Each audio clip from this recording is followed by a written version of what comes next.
I know deep up my feelings for you. Watch. My good people, now welcome back to Reality Latest Gist. Welcome back to your number one channel for latest news on politics and many other cocoa where they sub for this our green country, so maybe Nigeria.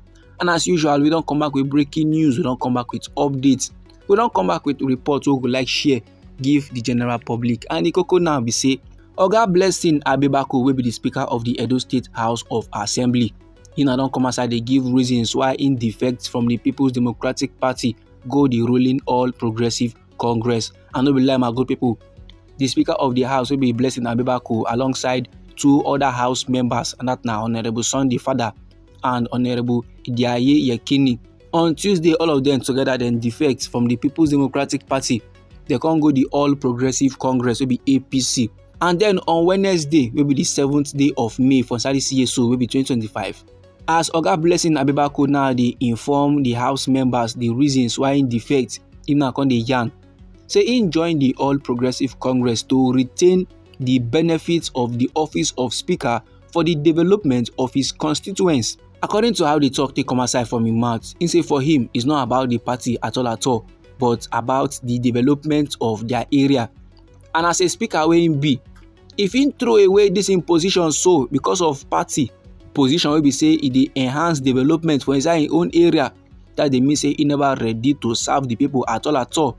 So that's my good people, na the reason why Oga Blessing Abibako cross carpet go the ruling All Progressive Congress. And himself come when dey yarn dey give the general public, in the yarn dey give the lawmakers, say his constituents then we are very much in support of his decision.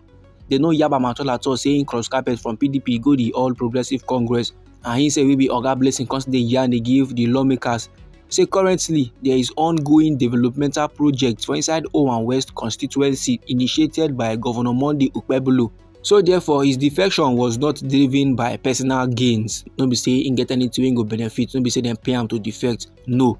But his defection was driven by commitment to the welfare of those country people wey elect Senator Monday Okpebholo to be governor of Edo State. Politics is all about interest, but not his own interest but the interest of the people. Those people now will give the mandate. Those people will put him for office as the Speaker of the Edo State House of Assembly. Last, he guys do things and things we go favor those people. Those people will elect Governor Monday Okpebholo to be governor of the state. The governor now they do things and things we go benefit the same people. But no matter the matter, my good people, talk the ground now say there's a deliberate attempt to make this our green country, so maybe Nigeria, a one-party state. That is any state for example nation Nigeria go be say now All Progressive Congress Party that they rule. But no matter the matter, many country people still get the mindset say no be about the party but about the interest of the people.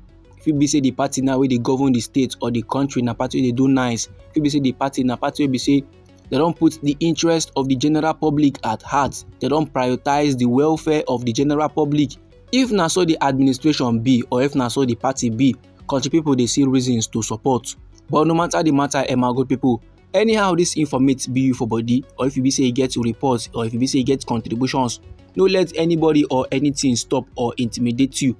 Feel free make you put down your comments inside our comment section. But meanwhile, me still get another report for table, me still get another information I go like share give the general public. And the cocoa now be say, as men now they defect from the People's Democratic Party, they go the ruling All Progressive Congress for inside Edo State. Now sake of all the defections, sake of the cross carpet we don't too sub for PDP their matter.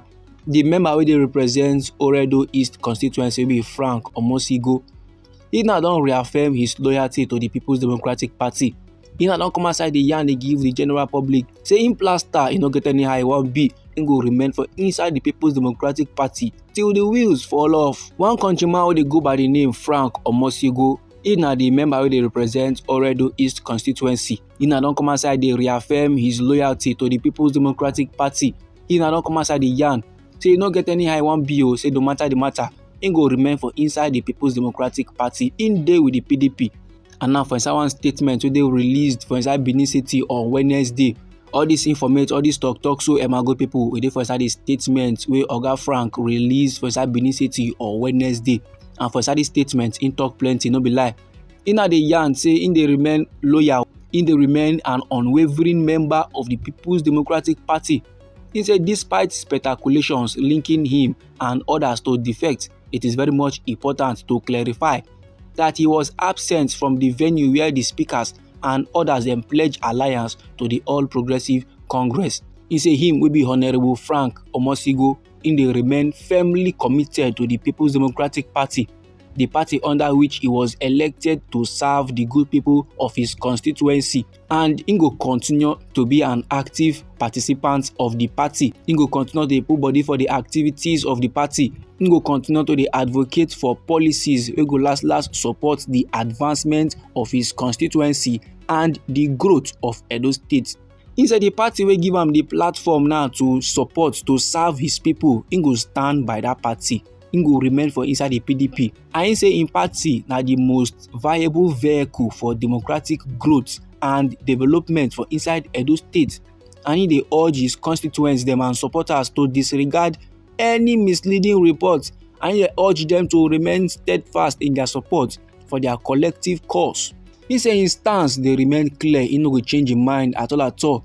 He don put im focus on the continued well-being of his constituents plus effective governance and the strengthening of the People's Democratic Party for inside Edo State.